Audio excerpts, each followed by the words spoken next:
available here. If they are not available here, you can have my copy, and I'll get another copy inshallah. Now, I have broadened the topic into answering misconceptions about Islam. It will include also misconceptions about the Quran as well.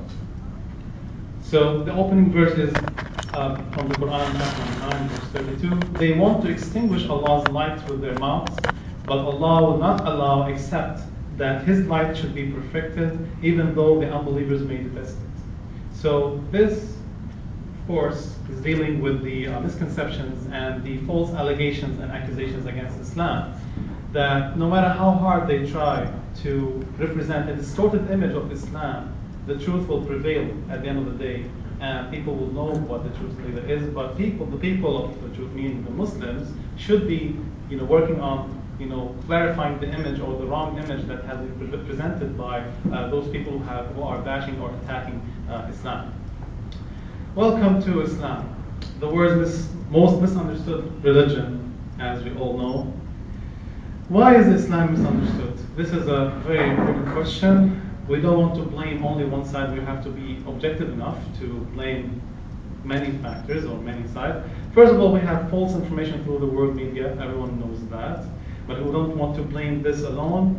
There's also some Muslims' behavior, those who are killing innocent people, those who are doing totally unethical activities, and whose behavior is totally not representative of Islam. And also we have something in our psychology, ease of stereotype formation. It's very easy to form stereotypes about someone or a certain nationality or a certain religious group. For example, we have the fallacy of hasty generalization, as we were talking yesterday. If you know that X, Y, and Z are bad people, and they happen to be Muslims, you'll make a conclusion that all Muslims are bad. You will tend to do that, right? Not only about religious groups, but also about nationalities.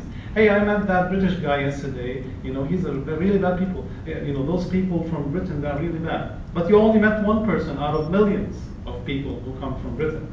So this is a hasty generalization. This is a fallacious way of thinking, and it's totally illogical. And also concerning Muslims, not only concerning Muslims, concerning any religious groups or nationality, we should not think this way. We cannot generalize. Even the Quran itself taught us not to generalize. He taught us that the people of the book, for example, the Jews and Christians, they are not all the same. لَيْسُوا سَوَاءً. Some of them are trustworthy and good people. Some of them are really pious people. Some of them are bad people. Also, among the Muslims, we find good people and bad people. There's always black sheep in every community. Now, let's give this simple parable that will make the image clearer for us. What do you see in this picture? The dream of every, maybe, man or even the sisters, I don't know, subhanAllah, but I know for myself and for my brothers here, we all dream about having a Ferrari. But what do you see in these pictures?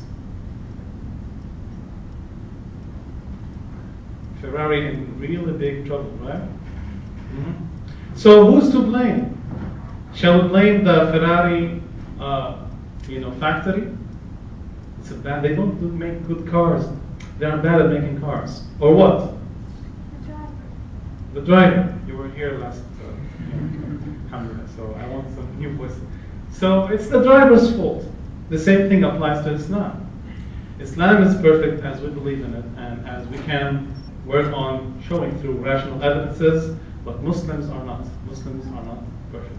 And this is a fact. So we cannot judge a certain religion through the behavior of some of its followers. Yes, of course we can infer about a certain religion from the behavior of the followers, but we cannot make a final conclusion. We cannot make, subhanAllah, we cannot generalize, or we cannot know completely the religion through the behavior of some of its followers.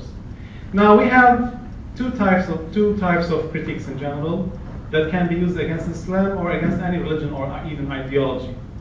We have internal critique, criticizing somebody or something by pointing out his or its internal inconsistencies.